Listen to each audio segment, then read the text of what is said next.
नमस्कार दोस्तों। स्वागत है आप सभी का मेरी कहानियों में। मैं हूं शिखा और एक बार फिर से आपके लिए लेकर आई हूं एक नई कहानी और उम्मीद करती हूं कि ये कहानी भी बाकी कहानियों की तरह आपको बेहद पसंद आएगी और आप पहले की तरह अपना प्यार और सपोर्ट मेरी वीडियोस पर बनाए रखेंगे। कहानी पसंद आए तो चैनल को सब्सक्राइब करना मत भूलिएगा। तो चलिए अपनी आज की कहानी शुरू करते हैं। अरे ऋचा दीदी, यहाँ इस समय? सुदीप अचानक अपनी दीदी को देख हैरान रह गया। सप्ताह भर की छुट्टी लेकर आई हूँ, सोचा घर बाद में जाऊंगी, पहले तुमसे मिल लूँ। ऋचा ने गंभीर स्वर में कहा तो सुदीप को लगा दीदी कुछ उखड़ी उखड़ी सी हैं। कोई बात नहीं दीदी, तुम कौन सा रोज़ यहाँ आती हो? जरा 5 मिनट बैठो, मैं आधे दिन की छुट्टी लेकर आता हूँ। आज तुम्हें बढ़िया चाइनीज़ भोजन कराऊंगा। लाउंज में पड़े सोफ़ों की तरफ संकेत कर सुदीप कार्यालय के अंदर चला गया। ऋचा अपने ही विचारों में डूबी हुई थी कि अचानक ही सुदीप ने उसकी तंद्रा भंग की। चलें? ऋचा चुपचाप उठकर चल दी। उसकी यह चुप्पी सुदीप को बड़ी अजीब लग रही थी। यह तो उसके स्वभाव के विरुद्ध था। जीजी विषा से भरपूर ऋचा बात बात पर ठहाके लगाती, चुटकुले सुनाती और हर देखी सुनी घटना को नमक मिर्च लगाकर सुनाती। फिर ऐसा क्या हो गया था कि वह बिल्कुल गुमसुम हो गई थी। सुदीप, मैं यहाँ चाइनीज़ खाने नहीं आई, ऋचा ने हौले से कहा। वह तो मैं देख ही रहा हूँ, पर बात क्या है? अक्षय से झगड़ा हुआ है क्या? या फिर और कोई गंभीर समस्या आ खड़ी हुई है? सुदीप की उत्सुकता बढ़ती जा रही थी। अक्षय और झगड़ा? क्या सभी को अपने जैसा समझ रखा है? पता है अक्षय मेरा और अपनी माँ का कितना ख्याल रखता है। और माँ जी, उनके व्यवहार से तो मुझे कभी लगा ही नहीं कि मैं उनकी बेटी नहीं हूँ। ऋचा बोली, सब जानता हूँ। सच पूछो तो तुम्हारी खुशहाल गृहस्थी देखकर कभी कभी बड़ी ईर्ष्या होती है। सुदीप उदास भाव से मुस्कुराया। सुदीप, जीवन को खुशियों भरा या दुख भरा बनाना अपने ही हाथ में है। सच पूछो तो मैं इसलिए यहाँ आई हूँ। कम से कम तुमसे व प्रेरणा से मुझे ऐसी आशा न थी। आज सुबह माँ ने फ़ोन किया था। फ़ोन पर वे कितना रोईं। कह रही थी कि तुम अब विवाह पूर्व वाले सुदीप नहीं रह गए हो। प्रेरणा तुम्हें उंगलियों पर नचाती है। सनी, सोनाली और माँ की तो तुम्हें कोई चिंता ही नहीं है। ऋचा ने शिकायत की। और क्या कह रही थी? सुदीप ने पूछा।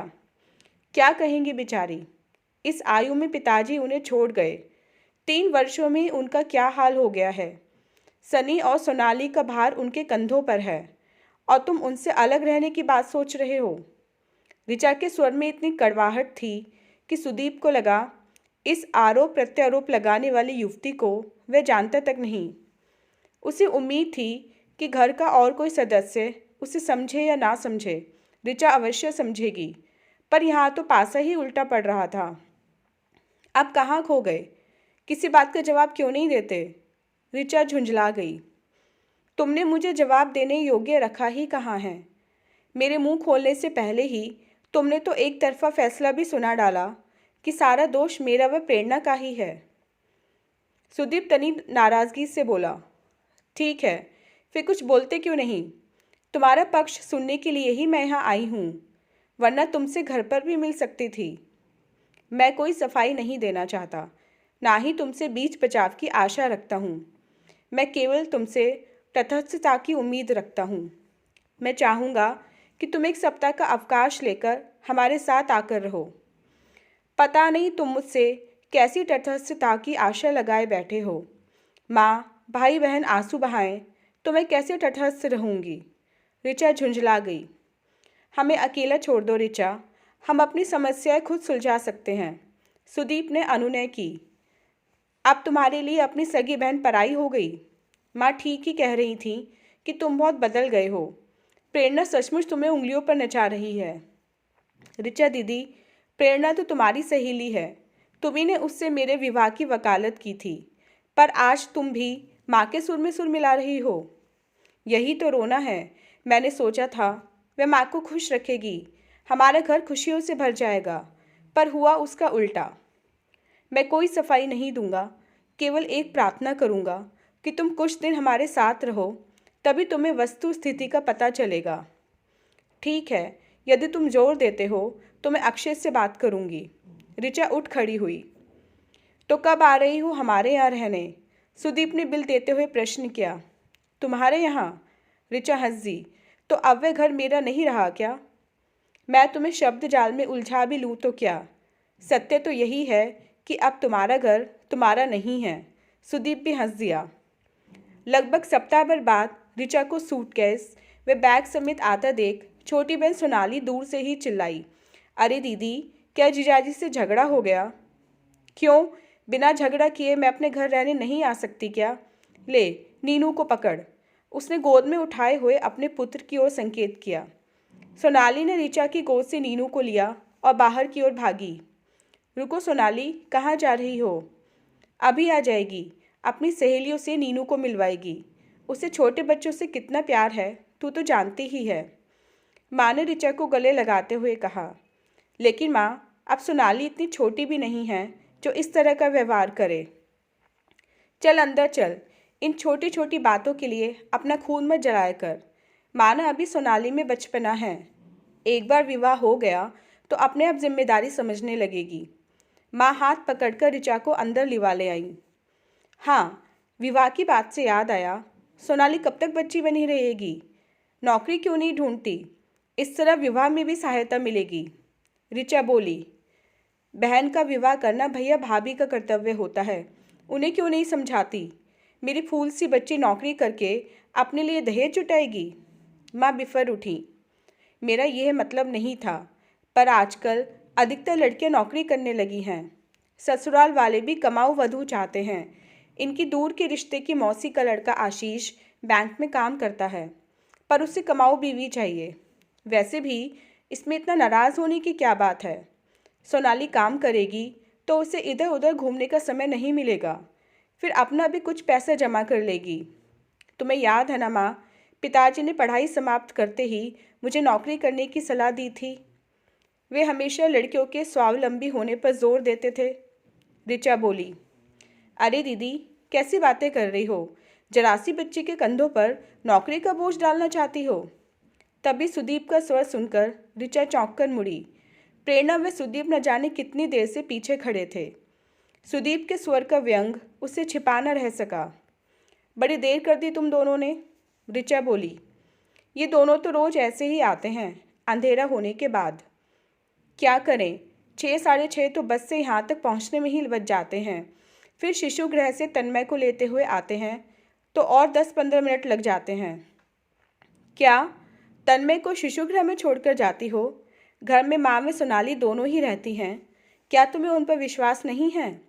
जरा से बच्चे को परायों के भरोसे छोड़ जाती हो। प्रेरणा बिना कुछ कहे तन्मय को गोद में लेकर रसोई घर में जा घुसी। माँ, तुम इन लोगों से कुछ कहती क्यों नहीं? जरा से बच्चे को शिशु गृह में डाल रखा है। मैंने कहा है बेटी, मेरी दशा तो तुझसे छिपी नहीं है। हमेशा जोड़ों का दर्द, ऐसे में मुझसे तो तन्मय संभलता नहीं। सोनाली को तो तू जानती ही है, घर में टिकती ही कब है, कभी इस सहेली के यहाँ तो कभी उस सहेली के यहाँ। ऋचा कुछ क्षणों के लिए स्तब्ध बैठी रही। उसे लगा उसके सामने उसकी माँ नहीं, कोई और स्त्री बैठी है। उसकी माँ के हृदय में तो प्यार का अथाह समुद्र लहलहाता था। वह इतनी तंगदिल कैसे हो गई? तभी प्रेरणा चाय बना लाई। तन्मय भी अपने दूध का ग्लास लेकर वहीं आ गया। अचानक ही ऋचा को लगा कि उसे आए आधे घंटे से भी ऊपर हो गया है, पर किसी ने पानी को भी नहीं पूछा। शायद सब प्रेरणा की ही प्रतीक्षा कर रहे थे। सोनाली तो नीनू को लेकर ऐसी अदृश्य हुई कि अभी तक घर नहीं लौटी थी। झटपट चाय पीकर प्रेरणा फिर रसोई घर में जा जुटी थी। ऋचा अपना कप रखने गई तो देखा सिंक बर्तनों से भरी पड़ी है और प्रेरणा जल्दी जल्दी बर्तन साफ करने में लगी है। यह क्या, आज काम वाली नहीं आई? अनायास ही ऋचा के मुंह से निकला। आजकल बड़े शहरों में आसानी से काम वाली कहाँ मिलती है। ऊपर से माँ जी को किसी का काम पसंद भी नहीं आता। सुबह तो समय रहता ही नहीं, इसलिए सब कुछ शाम को ही निपटाना पड़ता है। अच्छा यह बता कि आज क्या पकेगा? मैं भोजन का प्रबंध करती हूँ, ऋचा ने कहा। फ्रिज में देख लो, सब्जियाँ रखी हैं, जो खाना है बना लेंगे। क्या कहूँ प्रेरणा, लगता है मेरे आने से तो तेरा काम और बढ़ गया है। कैसी बातें कर रही है?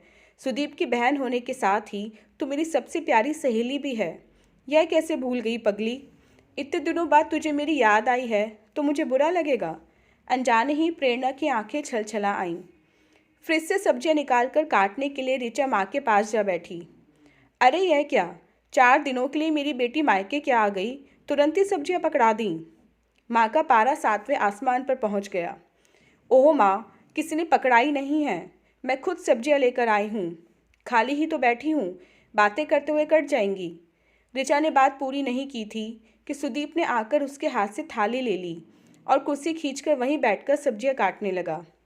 यह बैठा है ना जोरू का गुलाम, यह सब्जी काट देगा, खाना बना लेगा, तन्मय को नहला धुला भी देगा, दिन रात पत्नी के चारों तरफ चक्कर लगाता रहेगा। माँ का व्यंग सुनकर सुदीप का चेहरा कस गया।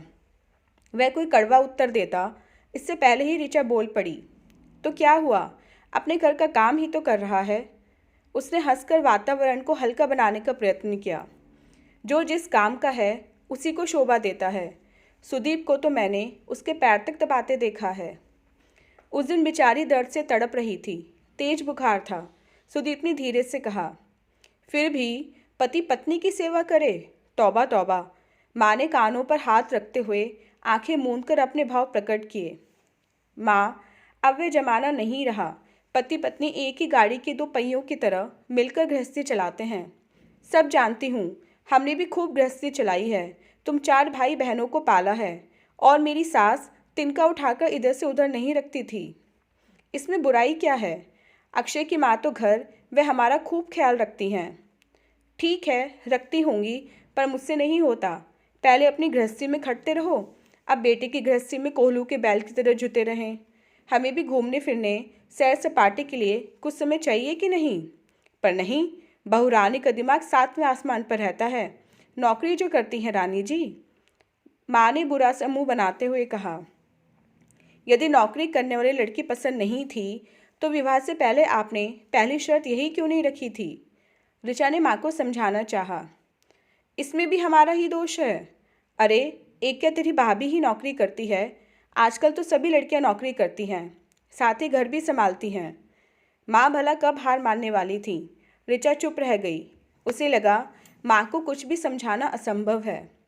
दूसरे दिन सुबह ही ऋचा भी तैयार हो गई तो प्रेरणा के आश्चर्य की सीमा न रही। यह क्या, आज ही जा रही हो? सोचती हूँ तुम लोगों के साथ ही निकल जाऊंगी, फिर कल से ऑफिस चली जाऊंगी। क्यों व्यर्थ में छुट्टियां बर्बाद करूं? सोनाली के विवाह में तो छुट्टियां लेनी ही पड़ेंगी। वह बोली, तुम कहो तो मैं भी 2 दिनों की छुट्टियां ले लूं। आई हो तो रुक जाओ। नहीं, अगली बार जब 3-4 दिनों की छुट्टियां होंगी तभी आऊँगी। इस तरह तुम्हें भी छुट्टियां नहीं लेनी पड़ेंगी। बेचारी 1 दिन के लिए आई, लेकिन मेरी बेटी काम में ही जुटी रही। रुक कर भी क्या करे जब यहाँ भी स्वयं ही पका कर खाना है तो। माँ ऋचा को इतनी जल्दी जाते देख अपना ही रोना रो रही थी। अब जो होना है सो हो। मैं आई थी सुदीप व प्रेरणा को समझाने, पर किस मुंह से समझाऊं? प्रेम व सद्भाव की ताली क्या भला एक हाथ से बजती है? ऋचा सोच रही थी। अच्छा दीदी। सुदीप ने बस से उतरकर उसके पैर छुए। प्रेरणा पहले ही उतर गई थी। सुदीप, मुझे नहीं लगता कि तुम्हें उपदेश देने का मुझे कोई हक है। फिर भी देखना, सनी की नौकरी व सोनाली के विवाह तक साथ निभा सको तो। कहती हुई ऋचा मुड़ गई, पर उसे लगा मन जैसे बहुत भारी हो आया है। कहीं थोड़ा एकांत मिल जाए तो फूट फूट कर रो ले। तो दोस्तों, ये थी हमारी आज की कहानी। उम्मीद करते हुए कहानी आपको पसंद आई होगी। मिलते हैं अपने नेक्स्ट वीडियो में इससे नेक्स्ट कहानी के साथ। तब तक के लिए आज्ञा दीजिए। धन्यवाद।